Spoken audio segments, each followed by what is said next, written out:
Okay, so this is April 1st, lesson 14, module 2, and we are going to actually talk about that line of best fit that we talked about yesterday in a little more detail. We're going to figure out how to get a line of best fit. And since we don't have graphing calculators, I'm going to have to alter the lesson a little bit, and we're going to do it at the 8th grade level, but it'll still give you an idea of what we're doing. So I want to go back to the two problems that you had to do yesterday for homework just to make sure that we discussed them. So this one was asking us the latitude and the number of chicks on birds that are nesting. And so they wanted to know what type of model would best describe this. Well, if I take my dots and I draw it, I notice that it looks very much like a parabola. So this would be a good quadratic graph. And so then I asked you to look at this model, and they gave you the actual quadratic, and you were to plug it in. So you should have plugged in the numbers to get the y.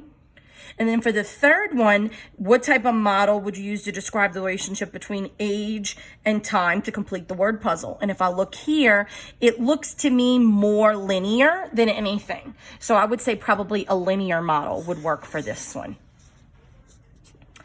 And the last one I didn't ask you to do, but for this one, it's an exponential, and they wanted you to predict 78. So you would just go to 78, and you would say that's about 2 minutes.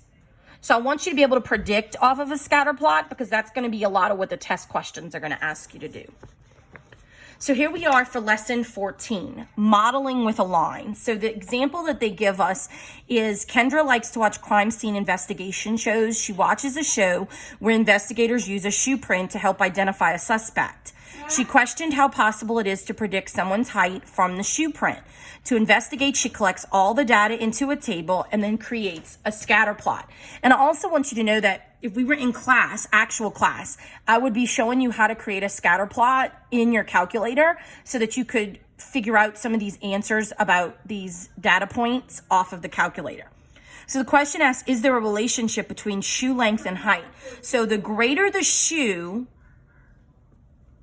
the height of the person is higher. Because if I look at this and I draw a potato, right? And then I draw this, it sort of resembles a line, doesn't it? So if I am a size 12 shoe, I'm going to be 69 inches or taller. So that means I'm going to be pretty much tall, because I'm not that tall. And my shoe length is way past here, which, by the way, do you see these little zigzags right here? That tells me that the graph goes to 0. It's just not there. So that little lightning bolt is a way for them to show that there's more data on that line, that the graph, the snapshot of the graph that they have in the book, it just starts there. So how would you describe the relationship? Well, people that have bigger shoe size tend to be taller. Very simple. So when we use two variables, x and y, and they're linear related, you can use a line to help predict them. So if you look at this example, here's a scatter plot of two linear models. And you can tell this is one model, this is one model. Which of these two models does a better job of describing shoe length and height and how they're related? Well, again, you draw your potato, right? Which one of those follows the line of the potato? This one does. This is not a good indication because it only actually goes into 2 dots range. This one, all of the dots surround it. You should have about the same amount of dots on either side of the line when you draw it. So it says one of the men in the sample has a shoe length of 11.8. So 11.8 is about here, right? And a height of 71, which is here. Circle the point in the scatter plot in exercise 3 that represents this man. Boom, there it is.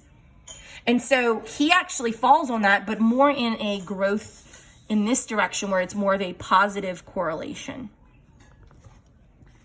So suppose you do not know this man's height, but you do know that his shoe length is 11.8.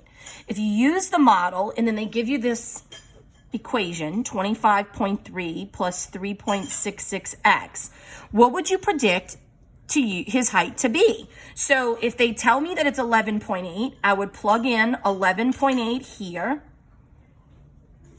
and I would calculate the answer. So I would get 3.66 times the 11.8 plus 25.3, which gives me 68.488. And that would give me the estimation of the height of the man by using the formula. So if I take the other model and I plug in the 11.8, I would get 5 times 11.8, which is negative 59, minus 59, which would be 71. So which one is actually closer to his height? In this case, it would be the second one, but overall on the scatter plot, this first one was the better model to use for the estimation. So what is the best way to decide which one is the correct one to use?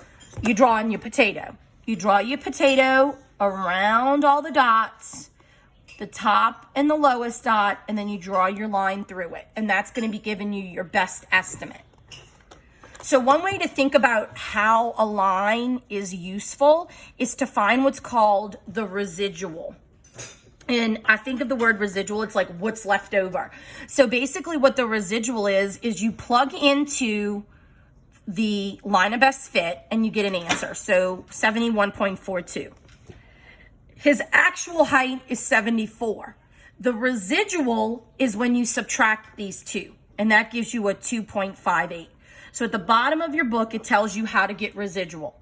You basically take the actual value minus what you predicted out of the equation, and you get the residual. So 2.58 is the residual, and it tells you how close those two pieces of data are. So exercise 8 and 8 gives us a table, and it asks us to do the residuals to predict the values.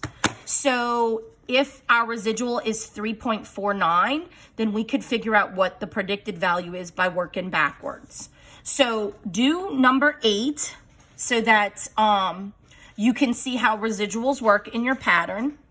If you go to question 11, it says if the residuals tend to be small, what does that say? Well, if the residuals are a small number, then they're going to be close to the actual.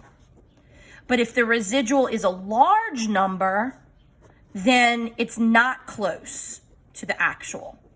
So 2.58, that was really close because 74 and 71 are close together.